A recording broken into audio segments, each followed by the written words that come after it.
in new normal. On this occasion, I'd like to welcome our eminent guests, Mr. Obhirup Banerjee, Mr. Anindo Chatterjee, Mrs. Kosturi Ghatak, and Mrs. Lopamudra Goswami. I also welcome our moderator, Ganasruti Mukherjee. I also like to welcome our secretary, Dr. Subarna Sen, and all other members of the ESPA.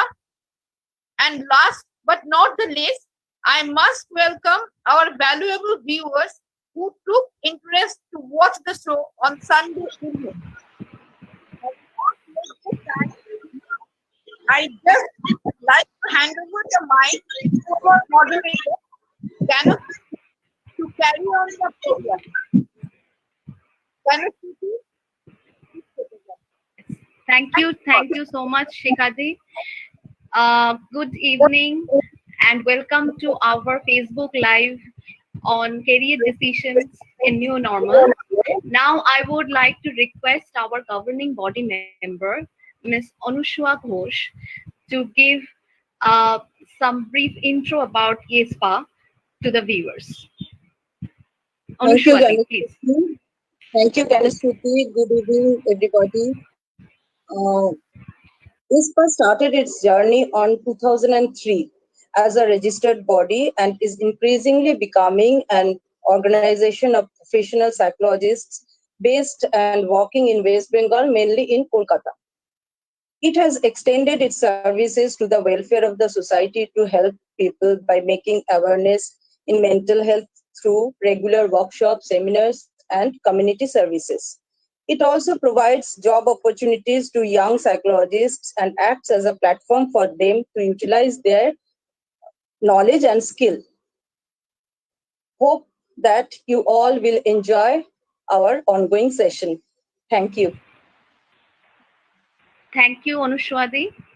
Now, before proceeding, I would like to say a few words about today's topic and the relevance of it. There is a very popular notion in society that the subject psychology only has something to do with mentally ill people. And of course, that's not true. Psychology, besides studying animal behavior, it studies human mind and behavior along with their changes by applying scientific methods. It also tries to offer solutions to maintain optimum mental well-being. Our mental well-being can be disturbed by various external and internal factors. External factors like environment, social unrest, absence of law and order in society, economic downfall, etc., can seriously affect the mental well being of a person. New normal, this particular phrase, is known to many of us now post COVID-19. According to Google Trends analysis, the usage of the term new normal has increased a lot as the key search word in Google search engine. A new normal is a state which is different than what was normal before a crisis took place. This crisis can be related to public health, economy, education, law enforcement, etc. For example, US's financial crisis in 2008 and China's economic slowdown in 2012. We know now, after 6 months of coronavirus outbreak in India, that we don't only have a physical health crisis. Our society, our economy are also going through a difficult time. Mental health crises may naturally occur at this time when our country's economy is going through a rough patch and some people might not feel very optimistic about their career, their growth in general, while some are already facing bigger challenges to make ends meet. Students, working professionals, all alike might experience anxiety about their career opportunities in the present scenario. Therefore, today's discussion is focused on the issue of career-related decision-making strategies. We have four very distinguished speakers with us here today. They are going to shed light upon the ways that we can adapt in our professional life to cope with the challenges of new normal scenario. Our first speaker is Mr. Obhirup Banerjee. Mr. Banerjee is a life and career coach and a motivational speaker. He helps people to be the best they can be, to discover true power, to create and live true purpose. His passion is to work with people and bring about change in them. He has extensive experience in conflict management, conflict resolutions, and handling complex workplace challenges. His core expertise lies in managing emotions and problem solving. He was featured in ET Now, Red FM, Business Outlook, and Nagaland Post. Our second speaker is Ms. Kosturi Ghotuk. She is a consumer insight professional who has been studying consumer psychology and applying it to design winning business strategies for over a decade now. She has worked in research companies like Nielsen and Kantar and had been a part of the marketing team of Godrej Consumer Product. She also has been a management consultant at Inquiry Consulting. She is currently a partner at Resight Solutions, where she explores consumer psychology and behavior to design winning business strategies for her clients. Pasturi has a master's degree in sociology from London School of Economics, UK, and a master's in molecular biology from Oklahoma State University, USA. Prior to that, she did her undergraduate course from Presidency College, Kolkata. She is currently pursuing a master's in counseling and family therapy from IGNOU, as psychology is one of her passions. She is a certified NLP practitioner and play therapist. Our third speaker is Mr. Anindu Chatterjee. Mr. Chatterjee, after completing his master's in economics and business MBA finance, he joined Standard Chartered Bank. As part of the senior management team in retail banking, he was exposed to both the asset and liability side of the business as well as fee-based products. His specialty was in sales and recruitment.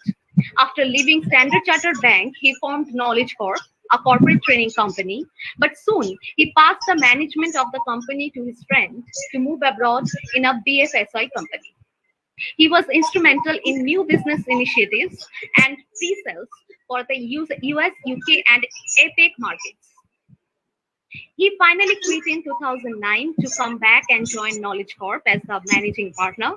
Presently, he is into soft skills, sales, and consumer service training.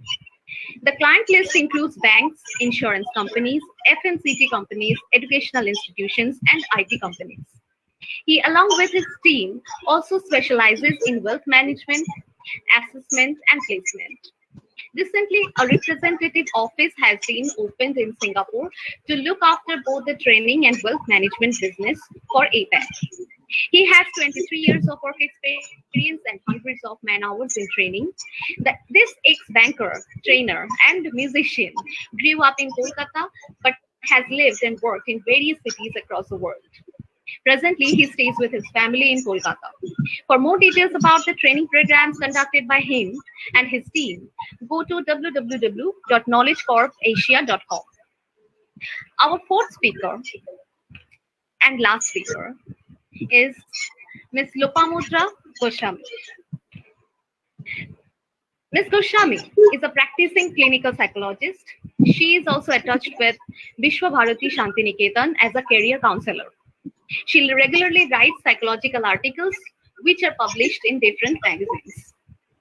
So I would now request our first speaker, Mr. Obhirup Banerjee, to shed some light upon this topic. Thank you. Mr. Banerjee. Thank you. Thank you so much. And it's such a pleasure and honor to be part of this very, very esteemed panel. And thank you, Espa, for giving me this opportunity to speak in this forum. So thank you so much. Just before I start, I will just try to request how much time that I have to speak. 5 minutes, 10 minutes, so accordingly I'll plan it out. You have approximately 16 minutes, sir. Wow, that was precise. Great. Thank you so much. So a very interesting topic, career options and new normal, where things seem to be not really going. People are losing jobs left, right, center. Obviously, things are not good. People who are running business are also really running noses because they're crying, and they're running noses also because they're not getting business much. Yes, things are not that good.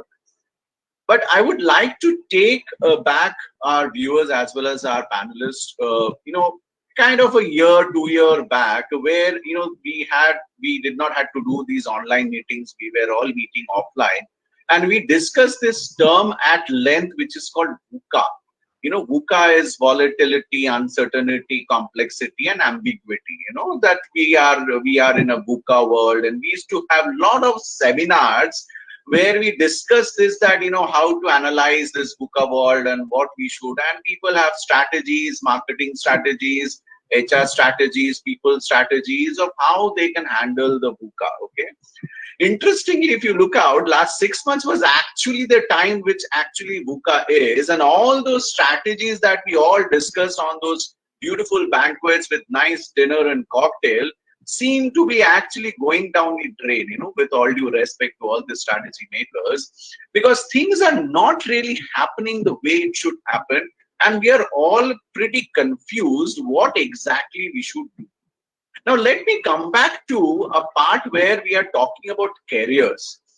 Now, careers is something which is very, very important because these are livelihood of people. Now, how do we do, or what do we do when our careers at a stake, we are losing jobs? I'll give you a quick experience of mine and how people are thinking right now. Right. So I'm part of a HR fraternity. So I'm part of the HR fraternity. So there are a lot of HR people I know. And, interestingly, I run an HR company, and by the name of Grip Consultant. So when few of my HR friends actually lost their jobs due to COVID for various reasons, so I requested them, why don't you join me, help me out, we'll work on a revenue sharing model, and you can bring me some business and we can work together. They kind of refused my offer, and they have been out of job for at least 4-5 months. And trust me, it is not just they've just lost their job. They're out of job for at least 4 to 5 months. But they're not really open to experimentation of doing something different or doing something which is out of their comfort zone.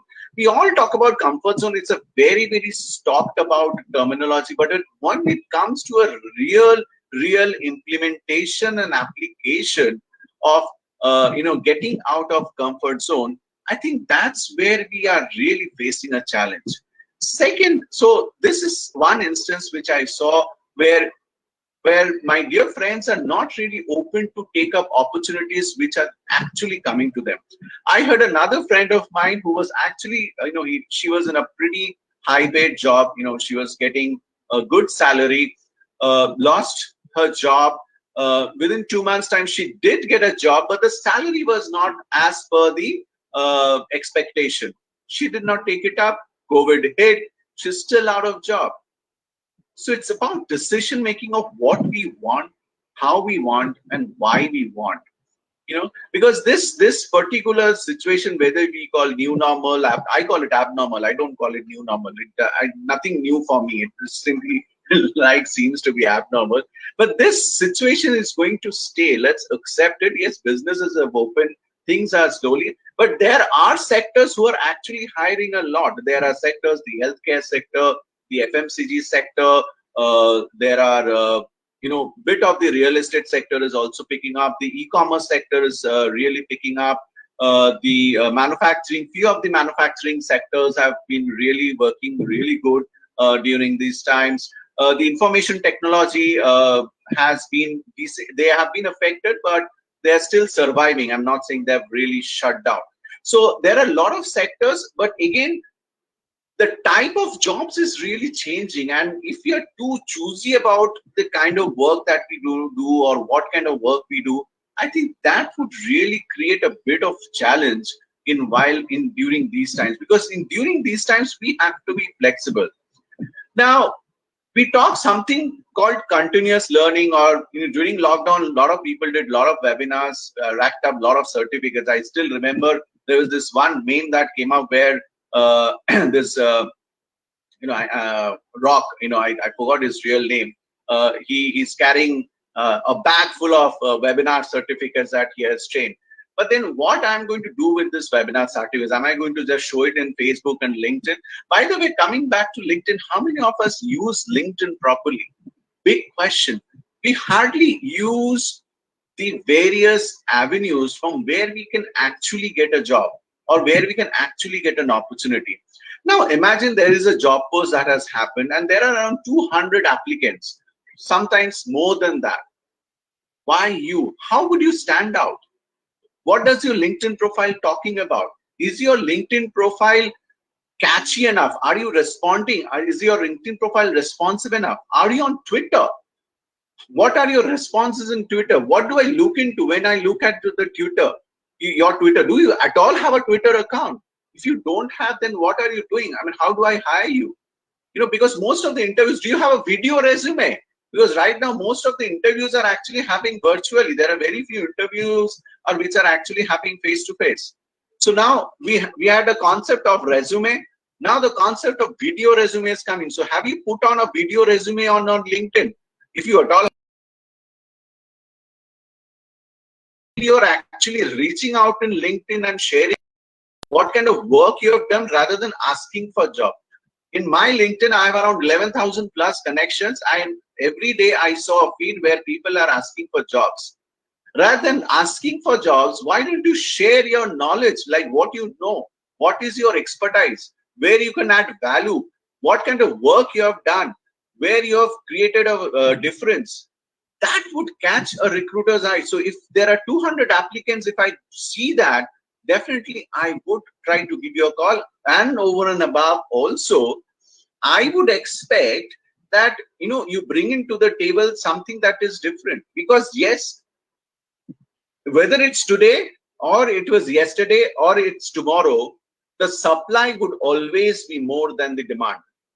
The supply will always be more than demand. There'll be more applicants than the number of jobs. It was always that. It is now. It is increased. In future also, it will always be there. Now, I'm not going to talk about whether you want to upgrade. How should you upgrade yourself, or should you be doing learning, or should you get more certifications, or how much do you know? That is totally up to you. As long as you are an expert in your field and you can, expert means to the extent that you can actually do a particular work, I think that is fairly enough. But depends on the resources. Now, there are two ways of looking at it, which I will just share this and I'll end my speech is that now I have a concept which is called cause and effect. I talk about cause and effect. Now, this is a very different kind of cause and effect. So when I talk about cause, I talk about excuses. When I talk about effect, I talk about excuses. So when I'm stuck in a situation, I have lost job for last 6 months, and I'm giving excuse of the market, of the COVID, of the corona. That is one way of looking at things. So I'm giving excuses where I am not doing anything. So I'm stuck because unless until the situation change, my situation doesn't change, I will not get a job. The next other way to look at it is being at the cause. We say be at the cause. When I say be at the cause, I say look for results. Okay, fine, I've lost the job. Fine. So what can I do about it? Reduce costs, minimize expenses. Last 6 months, what I have realized, we hardly need anything to live life. And it's absolutely fine. We never went to malls. We never went to movie halls. We never went out to eat. Where only the difficulty was staying with wife for lockdown. Sorry, with all the female in the room, but that was one difficulty we always had, constant tussle, because I was always out. When I'm suddenly coming at home, my wife is kind of jittery. Why are you at home? Kind of stuff. It's not, I am not the problem. She had the problem with me. I was absolutely happy being at home, just kidding. Okay. But apart from that, we have learned how to live with small happinesses, creating small happinesses from the life that we are leading. But thing is, coming back to that, are we looking for results? Am I at the cause? What can I do to get out of this situation? Am I doing enough to get out of this situation? That is the question that everyone should ask, whoever is struggling to build their new careers or build their current careers and taking it to the next level. Ask yourself, what can you do, rather than being at the effect and saying that I cannot do this. Situation is bad. What to do? I cannot do anything unless until Corona goes away. I will sit at home and do nothing and cry, because results will not come if you cry. Results will only come if you take action, rather massive, massive, massive action. So unless until you take massive action, it's very difficult to get results. With that, I would end. And thank you so much for giving this opportunity. If you have any questions, or later on we can have some questions if at all. Thank you so much. Thank you, Mr. Banerjee, for giving us this wonderful idea of introspecting, that how we are going to improve our situation, and being proactive will be helpful in this situation rather than just sitting and waiting for situation to improve. That is something I guess viewers might think about it. And next we would like to request Ms. Kosturi Ghotok, our next speaker. Kosturi will have on average like 10 to 12 minutes. So please. Thanks, Ganeshruti. Am I audible? Yes, you are audible. Okay, great. And well, thank you very much for inviting me to speak on this forum. And that was a wonderful talk by Mr. Banerjee, and he has covered a lot of things, and I don't know what to add to it. So let me start with the personal anecdote. So Mr. Banerjee has been talking about flexibility, right? So, and Ganeshruti, if I remember correctly, you started off talking about the 2008 economic crisis. Exactly. Right, in yes. the US. Yes. And you also, I'm sure all of you have forgotten my the huge resume that Ganeshruti read out about me. I'm sure you all have forgotten by now. So let me remind it. I used to be a molecular biologist, and then I became a sociologist, okay? Which is absolutely unheard of in the Indian context. It might be implemented once the new educational policy comes in. So how did I do that, okay? What I did was, well, when I did that, I wasn't a speaker and I wasn't talking to people. I did it by chance. Right now, I can speak of it as if I have done something planning. I did not plan it, let me be honest. But this is a learning experience that everybody can take forward. What I did was I turned a crisis situation into an opportunity, okay? I graduated with a degree in molecular biology in the worst year possible. Before COVID hit, this is like, I'm talking about 2008, 2009. Lehman Brothers crashed. It was a very bad economy, no jobs in US, okay? Now, I had started off as a molecular biologist. Why? I think many students here will relate to it. I come from a Bengali conservative family. My father is a professor. He wanted his daughter to be a scientist, okay? You cannot do anything other than science. You have to be pushed into it, and especially if you're doing well, there is no looking back. You go on doing, you do a bachelor's, you do a master's, you go for a PhD, and blah, blah, blah, blah, blah. That's what your parents expect, and you're doing it.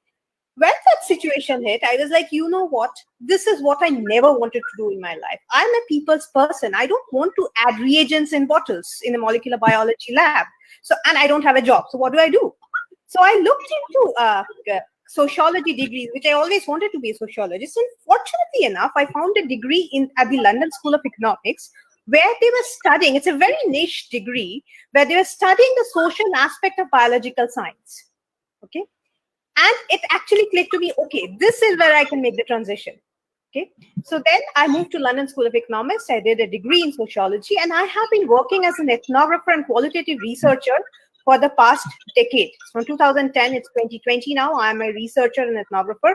I work in the corporate, and what I do is I understand consumer psychology, behavioral psychology, to translate into marketing initiatives. So when you sell a product, you need to know why a person is going to buy the product. So that's what I help companies do. So having said that, what I want to say here, like this entire experience, that what it has taught me is what people need to be, especially in the crisis situation, because in 2008, I thought this is the worst crisis that the world can have.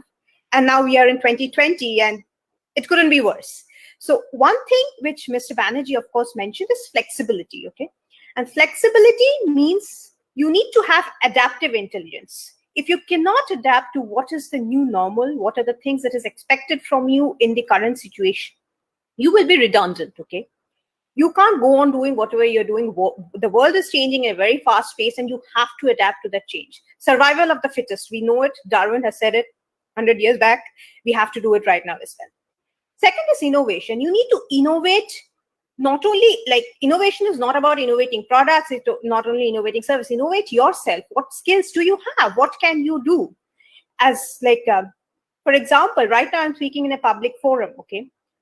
And I'll be honest, I'm in a career transition right now because I have moved to Delhi. My husband got transferred to Delhi. So what am I doing right now? I'm using my public speaking skills to talk to people and help them out right now, okay? And of course, I'll be Delhi, I'll be setting up a new career out here. I have some transition time. I'm using my skills. And therefore, I think I can take this forward as well if I want to. Thirdly, I believe each and every one of us have some talent, whatever it may be. If you don't think, I mean, nobody can be without a talent. You can do something or the other, okay? Even my 5-year-old child is good at doing something. So if you can't identify yourself, take help. We have career counselors, we have psychologists. Figure out, take your personality test. What suits your personality? What would you do best? There are lots of behavioral tests that you can take to figure out what you actually want. Because unfortunately, our education system does not let us understand what we actually want from life. It's like you have to do this. It's a set path. And it's absolutely okay to deviate from the path to explore yourself. And that will give you the required flexibility.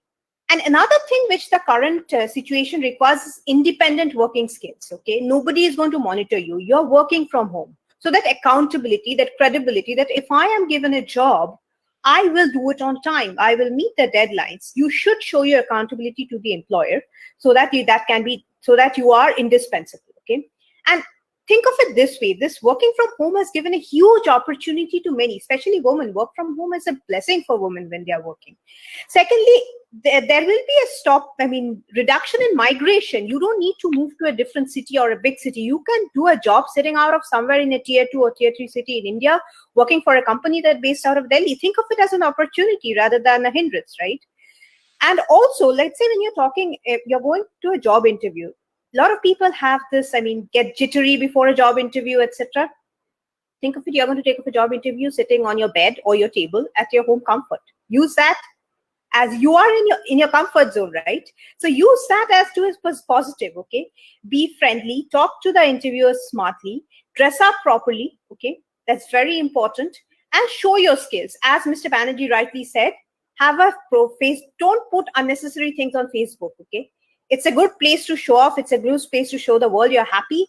But believe me, the recruiters look into your Facebook profile. So if you have a very funky profile picture, you might get hundreds of likes and comments from your friends, but it might not strike well with a prospective employer.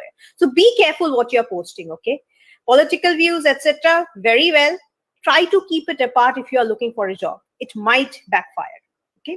Another thing which is very, very important in today's day and age is be digitally agile. You have to be digitally agile. You might be in your 40s, you might be in your 50s. I was surprised when my 80-year-old father wanted to order something online. He's a person who could never do WhatsApp, okay? And he wants to order thing online and he's 80. So I believe necessity, actually creates opportunity, and you will learn if you want to learn, okay? Another thing is, if you're looking for a job, one thing that really helps, which has actually helped me personally, is have a job buddy, okay? Like somebody else who's also looking for a job. Doesn't have to be from your same profile, but keep pepping up each other, because in the current situation, you're sitting at home, you're sending out resumes, you're trying to get a job. It kind of sometimes psychologically backfires if you get rejected. So if there are 2 or 3 of you together helping out, looking into each other's resumes, helping out cover letters, and make sure you change your resume and your cover letter for every position that you apply. Tweak it to the job requirement, okay? Another thing that you need to remember is hyper specialization used to be very important at one point of time, but in the current situation, of course, it's good to have a very special skill, but more general and multitasking skills will be required, okay? And lot of companies are cutting down on their strength. The people are losing jobs. So people who are retained have to do a lot more than they used to do. So even if you're hired in a company, you might be doing something which is beyond what you were doing in your previous company. So make sure you know how to multitask, okay? And another thing is I think it's changing over the years, but people of my generation, or like somebody 10 or 12 years older or younger than me, What we did not have proper training during our education or college is the soft skill and behavioral training. Okay. Now, let's say there are two candidates who have equal qualification, equal marks, everything is equal. What will give you an edge? Your soft skill, your behavioral skills. Okay. If you are a people's person, if you are somebody who people feel comfortable being next to, then automatically you are going to be the choice if there's another one who is exactly at par with you. So soft skill and behavioral skills are also very important to develop, and I'm sure there are lots of counselors and psychologists who can help you do that. And finally, Mr. Banerjee said something about video resume, okay, which is becoming, I mean, something, it's a way to stand out. And I'll just give you I would want to end with a very funny and positive note. If you have watched the movie The Intern by Robert De Niro and Anne Hathaway, please watch that movie and you will know what a video resume is. And I mean, I won't tell you the story. It's a wonderful movie. I would request everybody to watch it. And that's where you get to know what a video resume is. Thank you. Thank you, Kasturi. This was really wonderful and insightful too. And this new thing, I must mention, this job buddy thing is a very new thing which has struck a chord here. Yes, if we are looking for a job, we must have someone who has the same kind of aspiration, who can empathize with us, and that is important. And yes, it is really important that turning a crisis into opportunity, being proactive, these things are really needed. But at times it happens that we might face a slowdown after not getting enough positive feedbacks from our applications and all. So at those times, how to deal with those times, so we will come back to those things later. Now I would go to our next speaker, Mr. Anindo Chatterjee. Sir, Mr. Chatterjee. Yeah, I can hear you. Uh, Do I go in? yes, please go ahead. Okay. Good evening, everybody. Thank you, Espa, for giving me the opportunity to come and speak here. Nothing much to speak because most of the things have been covered by Mr. Banerjee and Ms. Ghatak. But still, I'll just share what I feel about this new normal situation and the career decisions that the young students or the young professionals can take. Now, change is constant, and we all know that, and we have seen the change which has suddenly happened across the world. Economies have shut down. Country after country has gone into lockdown. Companies stopped production and recruitment, and everything practically came to a halt for about a couple of months. Now, with the economies slowly opening, recruitment process has also started. Young students are now preparing themselves for the recruitment process to start, and it is critical for them at this point to make the right career decision that they need to take in this new normal scenario. Now, some of the top priorities of the workforce are, I feel, reskilling and upskilling. Now, your skills that you had yesterday may not be in force today, so you need to reskill and upskill yourself with help, without help, whatever. But you need to do it to prepare for the new way of doing work, a new way of doing work remotely, which is work from home. New technology. Many of us are not even aware of how to log into a Google Meet. Many of us have not even heard of a Cisco WebEx. Okay, everybody talks about Zoom because it has the Chinese connection. So we need to know all the technology that is available. We need to know all the ways in which we can use this technology to our benefit. And as Mr. Banerjee rightly pointed out, not many of us know even how to use a LinkedIn. And we use Facebook in a very shallow manner. Okay. And there's so much that can be done through LinkedIn, which very few, I interact with students a lot, and very few students know what is LinkedIn. And To top it all, there are a lot of students who are not even members of LinkedIn. So these kind of technology should be done. People should know about how AI is going to now take over blockchain. People should be knowing a little bit about data analytics, Python, R. It's not that you need to be an IT professional for knowing all this, but you should know what is happening, what are the changes happening, and how these kind of changes are going to impact your life going forward. Build behavioral competencies, resilience, psychological safety, agility, and of course, collaborating with other team members, keeping in touch with others. You are in your own house, okay? You are alone. Now, you cannot work alone, not today. So there has to be a kind of teamwork which is going on. And you should know how to do it using technology, because you cannot meet them physically because of social distancing and all that. Build up on leadership skills, because if you are a leader today, you had a team, but the team that you had yesterday is no more there with you today. They're all spread in their hometowns. So you need to know how to virtually run that team. Okay? And you have to keep yourself healthy, because sitting in one place throughout the day, because what work from home, according to me, has done, it has actually eaten into your personal life. Now, there should be ideally a difference between personal life, professional life, and relationships. But what work from home has done, it has eaten into our personal lives. Now we are in the house and we are working, we are very happy, or we try to feel very happy, saying that our work-life balance has actually improved. But has it? We are carrying work now to home. So has our work-life balance improved in that manner? I don't know. Again, for students, coming back, students should try and build up on the network. Again, going back to Mr. Banerjee, build up on your network. Use technology. Use social sites like LinkedIn and all to build up on your network. Set your priorities very right. Okay? Because as Ms. Ghatak also referred, she was a microbiologist who went into sociology. Okay.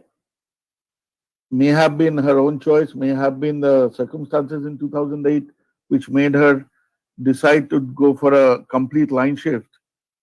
But she had a priority straight, that I want to get out of microbiology, I want to get into something which had to do with people. Okay? Keeping technology dominant in your mind, that technology is changing, I need to be upgrading. How many of us, including myself, we know advanced Excel? We don't even know Excel. The amount of Excel that we use are only about 10% of what Excel can actually do. So we need to be aware of these things. It's very easy to be lazy. It's very easy to procrastinate. I have my bed right beside my work desk. So whenever I'm not feeling happy, when I'm feeling bored, I go and lie down, which I couldn't have done in an office. Maybe there I would have gone for a walk. Here I lie down, which means a rest period of 10 minutes in office turns out to a half an hour nap happily in the house. That makes me lazy. So I need to be aware of that. I need to be in control of that. Okay. My listening skills should improve. Because when I'm online and when other people are talking, I need to first listen and then react. So I need to have better listening skills and be better prepared as a student for telephonic interviews and video interviews. Because today, at least now, I don't know what will happen in the month of December or January 2021, but as of now, 80%, I don't say 80%, I would say 90% plus recruitment is happening virtually. So you are either on telephone or on a web call something like that. You are not meeting the recruiter face to face. So you should know how to handle that technology. Do I look to the right of my computer screen and read out my answers, or do I look at the camera and talk? How do I dress? Do I come in whatever I want to, or should I be formally dressed for an interview which I'm taking from home? Should I wear that tie if I'm sitting in the house, or shouldn't I? So all these things I need to know. That I need to be formally dressed. I need to still wear that tie and the blazer. I need to look at the people and talk. I need to still smile. And of course, I need to listen. Some of the career choices which will be in demand now with the new normal situation, as again Mr. Banerjee has said, I'm picking up everything from them, which has made my life very easy coming in number 3. Okay, is IT. IT is one area, consulting is another area, e-commerce is the third, health is the fourth, okay, digital marketing is the fifth. A student needs to understand that I am studying marketing. Do I know what is digital marketing? Can I use digital marketing? Can I work in a digital marketing field? There's no point in saying, I know Cutler. Cutler, yes, you should. But do I know what is happening now? So I need to develop on that if I don't know. It's simple as that. Develop. Core finance jobs may be in demand. But again, there are areas which are very fast growing white collar jobs where this new normal is going to come as a big deterrent, because there you need face to face interaction, like sales, like customer service, like logistics, where face to face interaction is very, very, very important. So this new normal scenario is going to hit these sectors very badly. And we have seen sectors like hospitality, we have seen sectors like travel, which has got very badly hit because of this new normal scenario. So if I'm getting a job in one of these sectors, I need to ensure that I introspect, look inside, see what are the subsectors within these sectors where I can fit in with my knowledge, with my technical knowledge and everything. And as I have been saying constantly, uh, upgrading my technical knowledge today is very, very important compared to yesterday. Way towards new normal, people do not have to sit side by side anymore. I do not sit beside my colleague. I'm working from my home. And that, in one way, to me, is very bad because uh, think of a new recruit. A new recruit, at least in my case, it happened. When I joined the bank, I knew nothing of banking. I learned banking seeing others, talking to others, making mistakes. Today, a young graduate who is getting recruited is starting to work from home. So he or she is not getting an opportunity to learn anything from his or her seniors by looking at them. It's only the formal training that he or she is getting. There is nothing informal which is coming his or her way, which is going to act as a deterrent to her growth. Now, if I can quote a few figures today, uh, although that is a fact that work from home can work as a deterrent, there are both sides. The other side is recruitment or work from home has opened up recruitment. As again, Ms. Ghatak said, even tier 2, tier 3, tier 1 has all got mixed up now. So I can have people in my team from any place I want, anywhere in the world. So that has opened up. Today's figures say 83% want to work from home as of now, okay, in the month of October. And these are the Economic Times figures. 50% companies are preferring work from home because of cost reduction. 50% of the companies are preferring work from home. There has been a 530% jump to search for jobs which are being offered work from home in Google. TCS, 99% are working from home, which is about more than 450,000 employees. Infosys 95%, Wipro 95%. So many people today debate and that work from home is only very temporary and it cannot work. But going by the way things are moving, I think work from home is here to stay. Uh, Now, if you are in sales, you will not be working from home. But if you are in IT, if you are in e-commerce, you may be working from home. So whichever line you are going to, you should prepare yourself accordingly. That is my point. Okay. New normal also fuzzies out the timelines. You are no more restricted by the 10 to 5 job. Your job expands, the horizon expands from the time you wake up to the time you go to sleep. So you are working throughout whenever you want to. It is not necessary that you have a 1 to 2 lunch break. You can have a lunch break anytime. You can have a working lunch also, sitting at your desk and working. So the timeline gets very fuzzy, which in turn can, in my case, negatively affect your work-life balance. People say that for working people, this work from home has actually helped, but for many it has not. So being a young student who is looking for a job, who is trying to make a career decision as to which kind of job he or she would like to go to, he or she should be aware that these are the things which needs to be kept in mind, and that I'm not going for a 10 to 5 job anymore in this new normal scenario, and I should be prepared for that.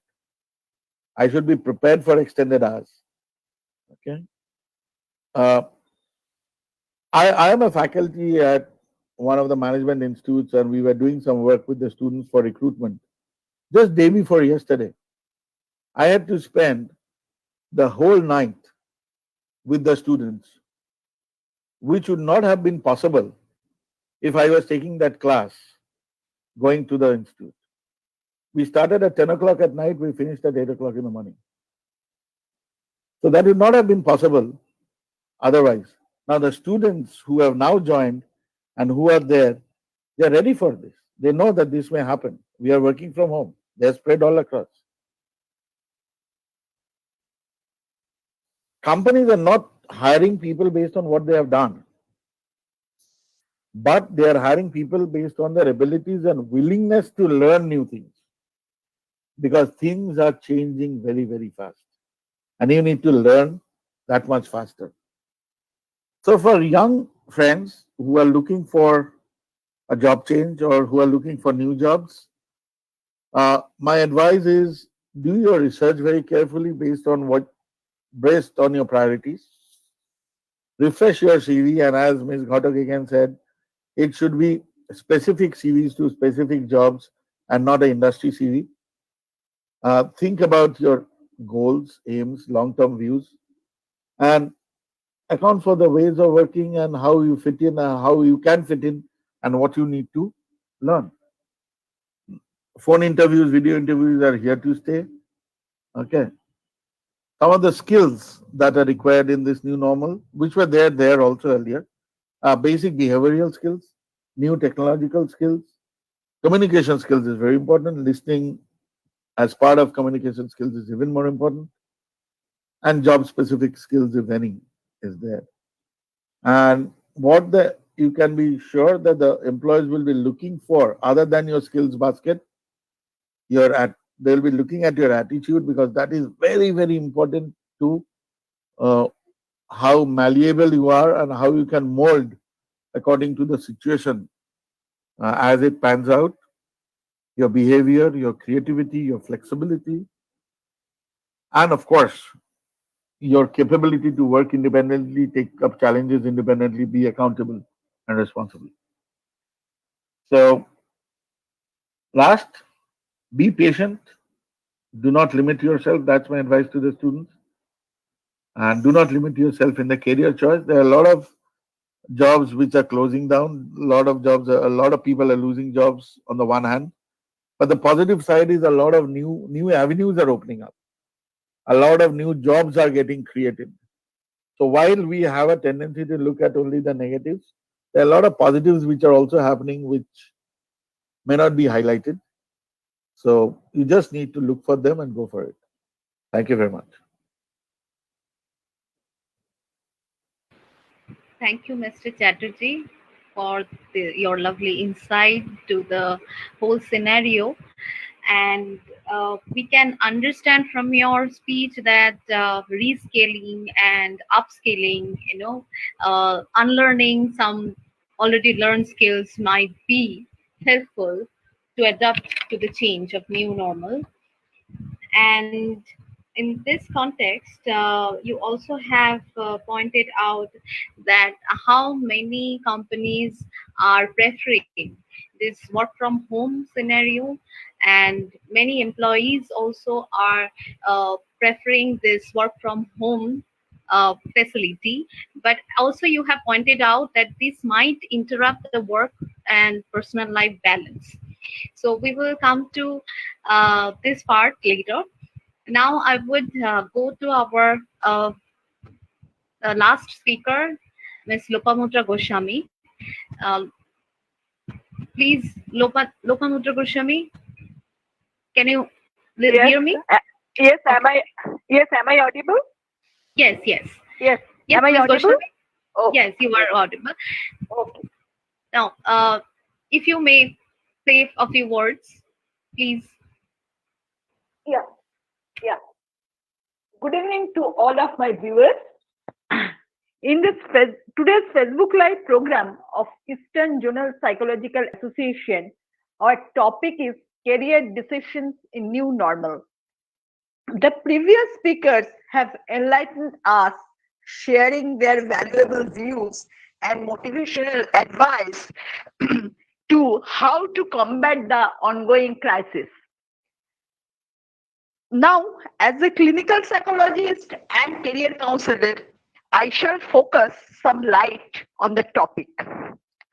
Career is a job or profession that one has been trained for and does for a long time. It is extremely important to plan one's career meticulously, as it gives the person the much needed direction and clarity, wherein the person in question visualize the professional future. It makes one aware of his or her strengths and weaknesses and the skills and knowledge that are required to achieve their goals in future. A large portion of our life is spent in achieving our career goals. Thus, it is very important to ensure that right steps taken and correct planning done in the early years of one's life. However, there are very few persons who possess uncanny ability from their late childhood or adolescence to assess their future goal. But majority are not sure what they want from their life, and so it is very important to plan out things. A career decision indeed should be taken with great care, for they will significantly influence one's direction, personal satisfaction, and fulfillment in life. The COVID-19 pandemic has affected our lives on a scale that most of us have never experienced before. The pandemic rendered career shock for many people across the globe. A large number of people have lost their jobs throughout the world. So, along with the freshers, these people are also reinventing their career.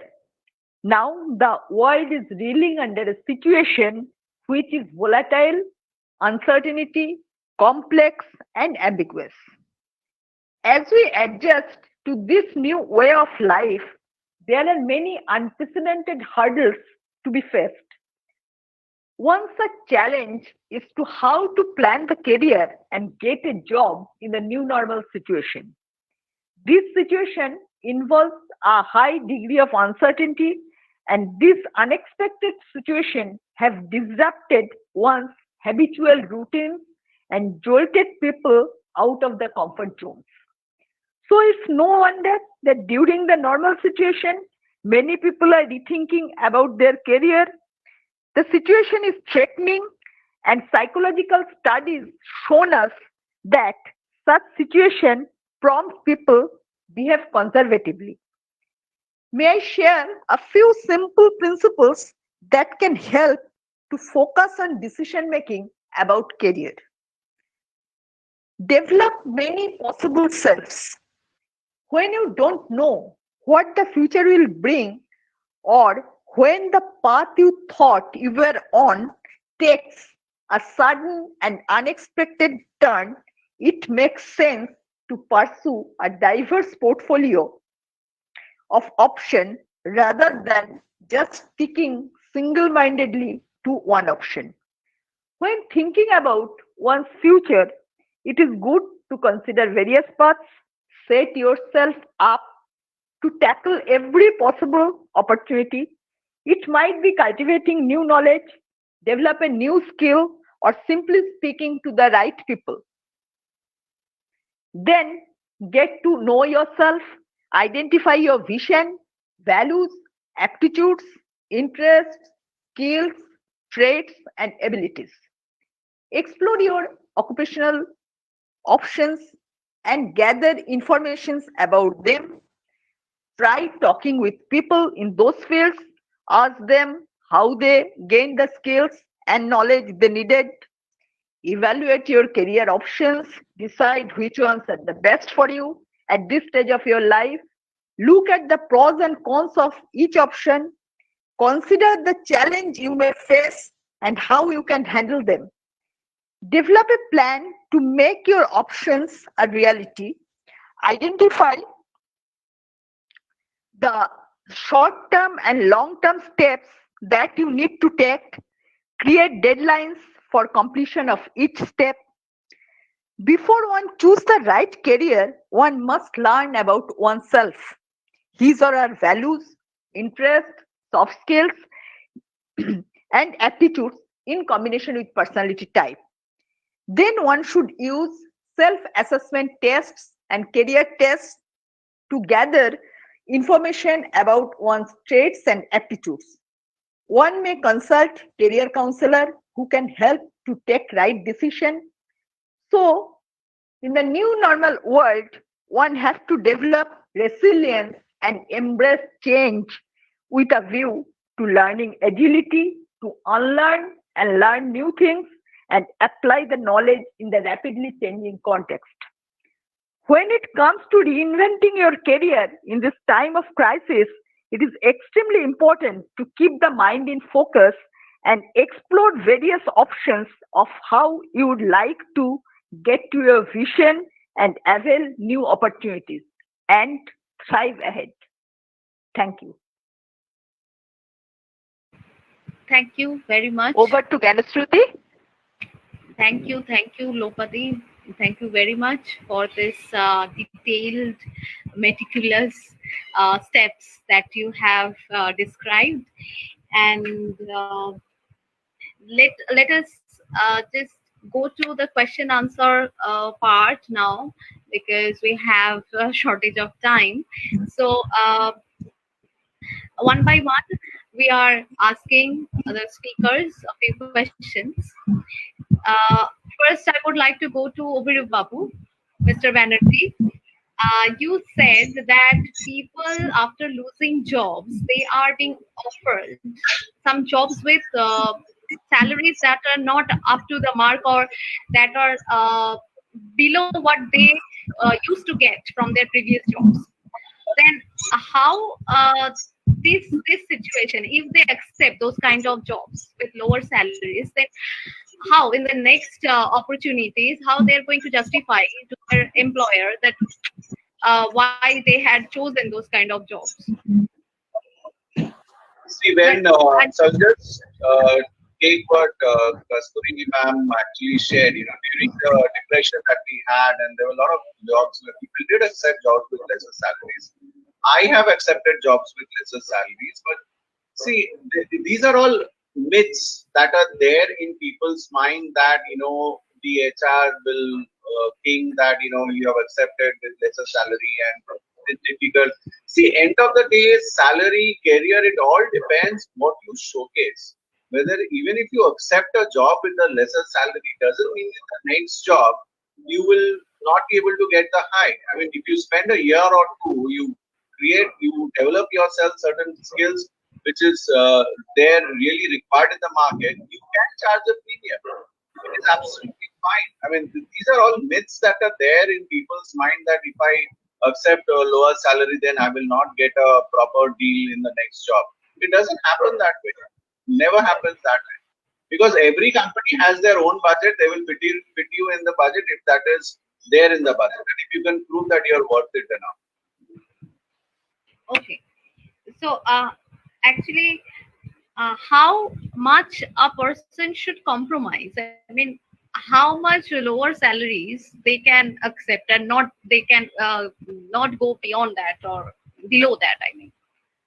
So, see, if you were asking this question 3 years back, my answer would be different. Now, if you are out of job for 6 months, you should at least do something. When you come to the HR and when you are applying for jobs and you're sitting at home for 6 months, your confidence level is down, your depression is high, your frustration is high, you are desperate, you're bound to show that in the interview. Why take a chance? Just take whatever it's coming because you don't have anything. In Bengali, আমাদের একটা কথা আছে নাই মামার চেয়ে কানা মামা ভালো আরে you start, you do something about it. When things change, things will change. You can always, show it as a break, show it as an experience, show it as a learning, however you want to say, do something, take something about it. Do something, at least something to your doing. Now, depends on how much cut. People are taking a lot of cuts. I mean, trust me, the situation right now, I have seen people who were at a lakh and above salary, they are ready to work at 30,000-35,000. They are. I mean, so situation, you can't be very choosy at this point of time. 3 years back, you could have called the shots, but now I don't think we are in a position to call the shots. We should start the ball rolling. So I guess you were trying to say it's better not to put a gap in the career resume, something in a work experience. We should accept some type of work and do not be choosy or do not be selective, and we should carry on with our work experience so that whenever we are applying for better opportunities, we can justify ourselves that we have gained some experience. We didn't just sit quietly. Yeah, so let me rephrase that. If you can afford the gap, if you have enough finance to sit for 2 years and come back when things are normal, do it. Go ahead. If you have the finance, if you have the backup, you don't have to work to earn a living. You don't have to work to finance yourself. You have enough money. Take a break, 2 years, write a book, do some odd stuff, go on some meditation journey for yourself, rejuvenate. If you have the money, do it. If you don't have the money, you don't have a choice. Right. Okay. Thank you so much. Now my next question is for Kasturi. Kasturi, what are the conditions or circumstances one should think about while thinking about career shift? As we were talking about career shift, so can you please explain? What are the circumstances, and I mean, under what circumstances? Yes. Well, what are the things one should consider? I mean, yes. See, what I believe personally is when your profession and passion coincides, that's the best thing that can happen to you, right? But unfortunately, in our system, or as Mr. Banerjee said, if you don't have the financial bandwidth, that doesn't always happen. I mean, my husband is a civil servant, but given a choice, he would be a singer. He couldn't afford it at that point of time. So right now he's uploading videos on Star Makers. So I mean, so the point is, if you have the bandwidth and if you think you want to switch your career, you have to.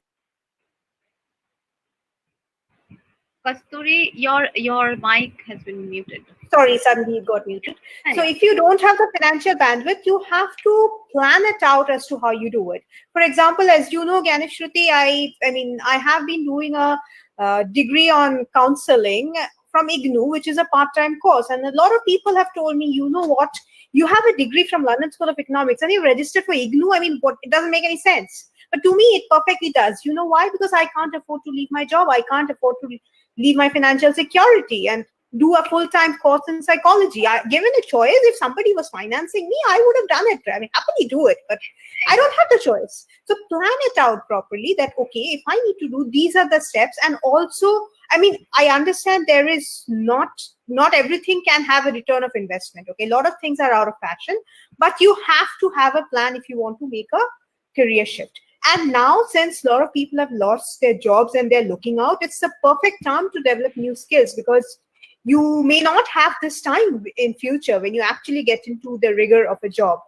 So yes, whatever you do, plan it out properly. So you are suggesting to set the priorities right before starting out such ventures? Yes, talk to people who are in that. If you some things there which sound very, very, jazzy and things like that when you're looking at it from a distance, okay? But when you're in it, you realize the problem. So talk to people who are in that industry, talk to people who experience, to get both sides of it. And not everything is rosy. Every career has its pros and cons. Try to figure out what it is. Will you be able to do it? And then gradually move towards it. Thank you for describing this. Now, my next question would be for Mr. Onindo Chatterjee. Mr. Chatterjee, what do you think that whether career should be by choice or by chance? A career is always by choice. By choice, okay. Of course. So although in India things are different, because you may want to do humanities, your parents will shove science down your throat. Okay, so things are different here, but it should be by choice. So you said that as the trend is suggesting that many companies are preferring work from home, maybe employees are also preferring work from home. You are also thinking that this work from home culture, this new normal, is here to stay. So can you just describe or elaborate on this point, that how things are going to change, or what things will look like 5 years down the line or 10 years down the line? See, as of now, work from home was a compulsion 2 months back. Slowly now, if you are seeing now, as the economies are opening up, as the companies are opening up, there is a dilution in work from home also, according to the requirements. So what is going to happen, according to me, going forward, is that companies are going to try and figure out and understand what is best for them. I know of a company, insurance company, I won't name the company. What they have done is they have broken up their employees into 3 categories. One, who will be working from home. The other, who will be coming to office 7 days in a month. And the third, who will be coming to office every day. And there are, accordingly, their emoluments and all that are different. In fact, to the people who are staying home, they are paying 15,000 rupees a month extra as work from home allowance. Which tells you what? Which tells me at least that they are trying to push more and more people into the work from home category from their category 2 and category 3, who are partially coming to office or who are fully coming to office. So that is that company's business, can afford to do it. But a sales-driven company, where you need people, need feet on street, that may not be possible. So there will be a dilution of work from home.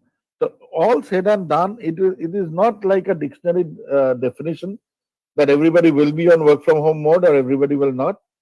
But company to company, it will vary. But they will take a call because companies have also tasted blood. They have tasted that you can save a lot of money by putting people on a work from home mode and not lose productivity. Your boss can call you at 9 o'clock at night and ask for a report without getting to hear, sorry, boss, I am on my way home. So it has to wait till tomorrow morning. He knows you are sitting in there only. So get up from the bed and better send me the report. So companies have tasted blood. So it is now going to be a mix and match of conveniences of both individual employees and companies, which going forward will decide how much percentage of work from home will happen for that company. It will depend on the type of business also that company is into. But it is going to be there. That is for sure. It is going to be very much there going forward. Thank you. And one more thing that you said earlier, that this work from home culture is going to affect its work-life balance to some Yeah. extent. Yeah. So, what do you think? How much this is going to affect productivity on employees' part? See, work from home, according to me, is a double-edged sword. Okay. For people, if you look at working couples, now they used to go to office, they never used to spend time with their kids. But now with work from home, they can spend more time with their kids. They're always there. They can spend time with each other. So it's good for them. It's a win-win situation for them.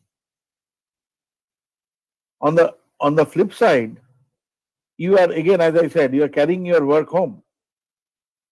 So you are working for 24 hours a day. And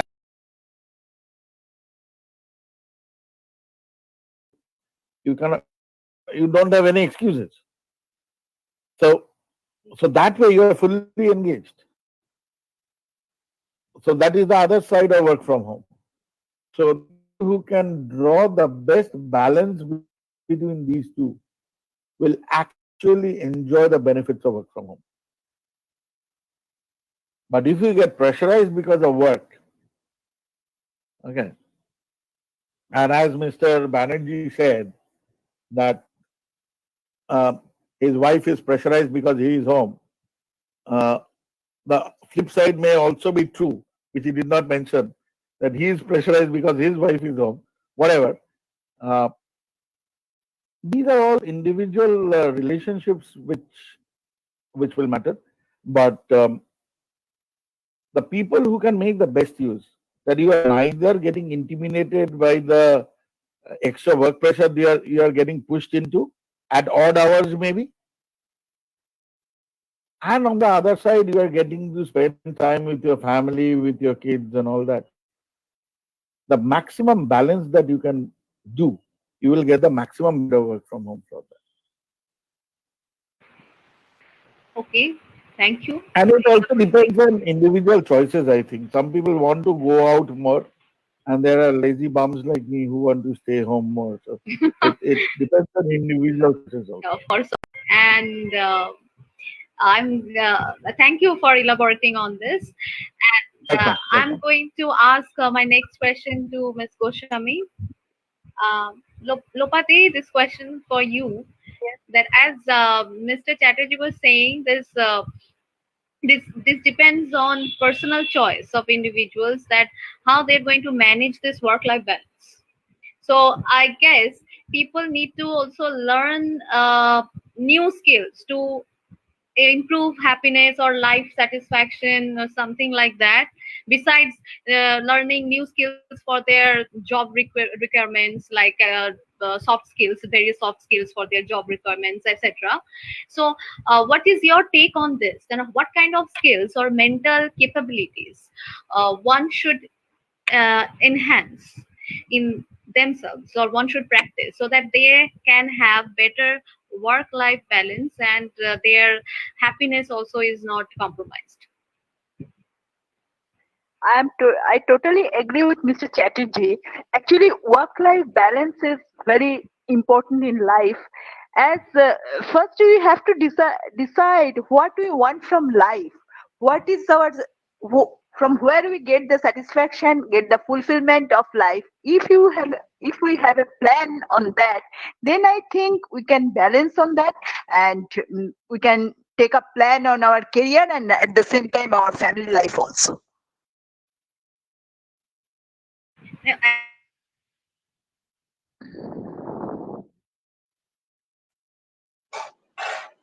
if we are working from home, we are expected to at any moment.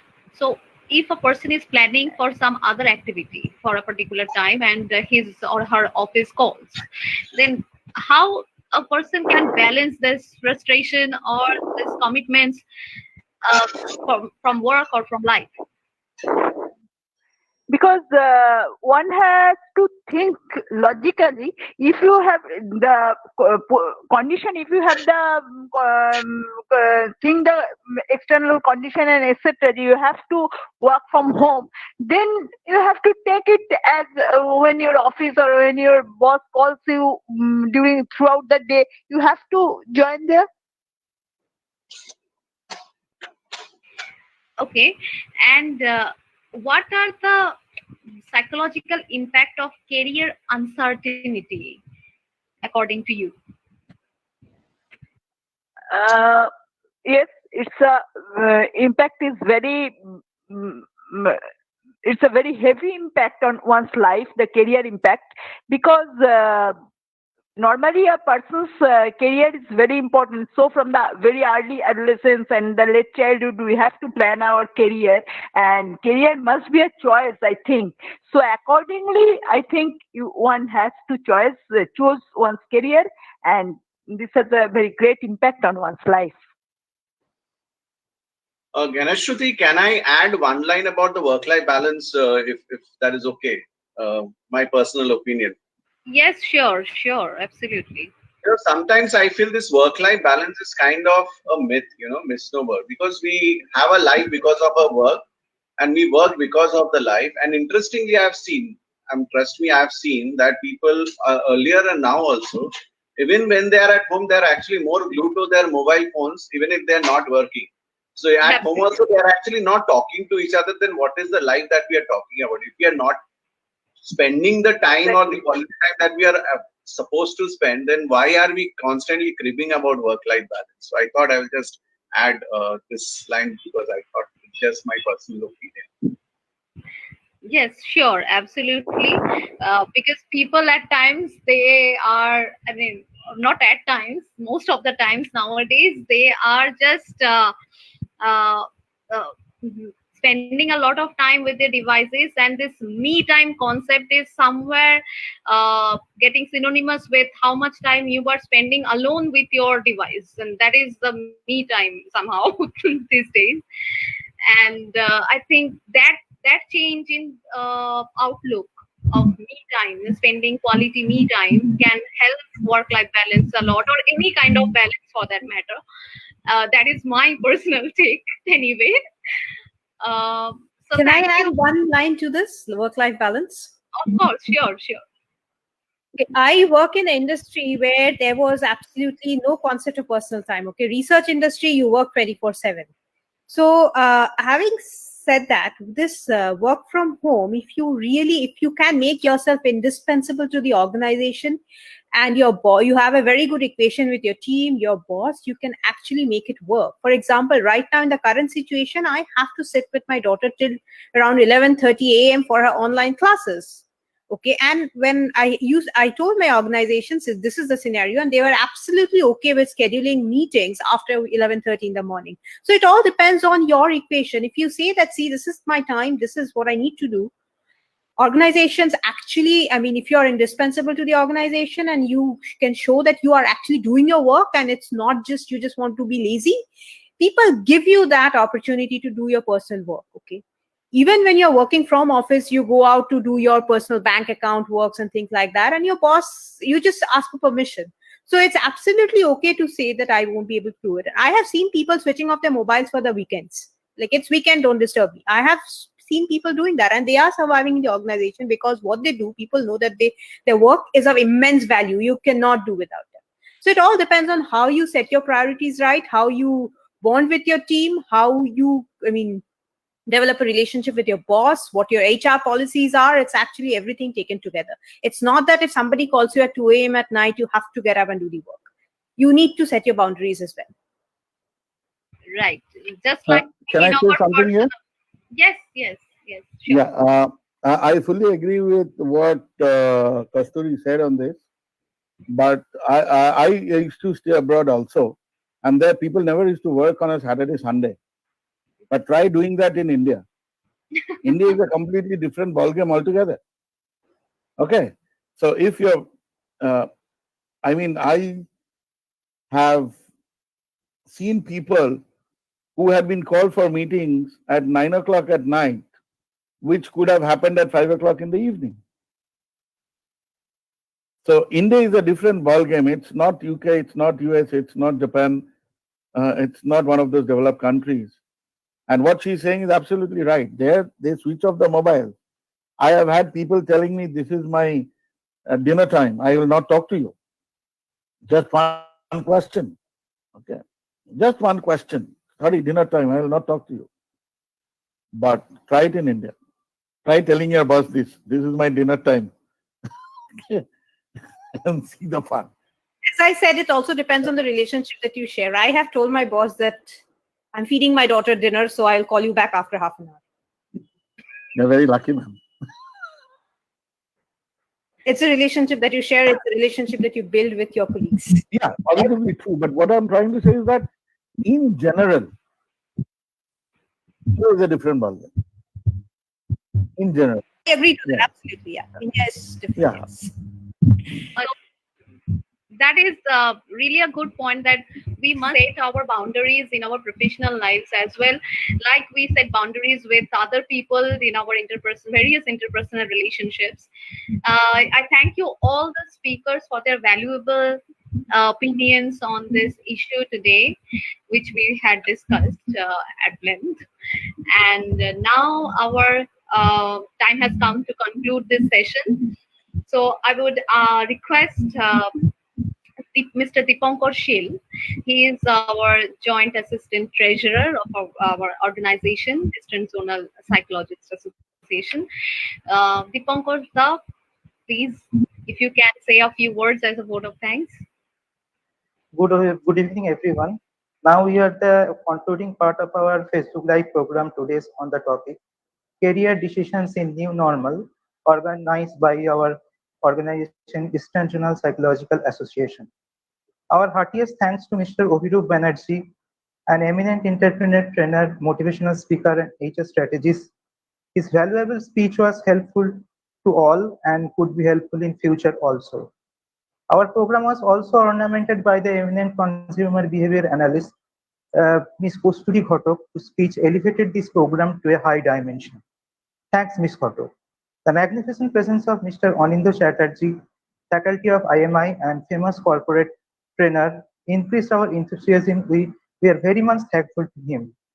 Last but not least, Ms. Lopamudra Goswami's speech according to the psychological dimension and the career opinion makes us the helpful in future to gain the career planning accordingly. In the new pandemic situation, this total program was possibly provided by the help of our technical team. Accordingly, Ms. Anuma Modok, Akri Chakraborty, and Devushmita Das. So great applause for them. Vote of thanks never be ended with the participation of the viewers and their presence.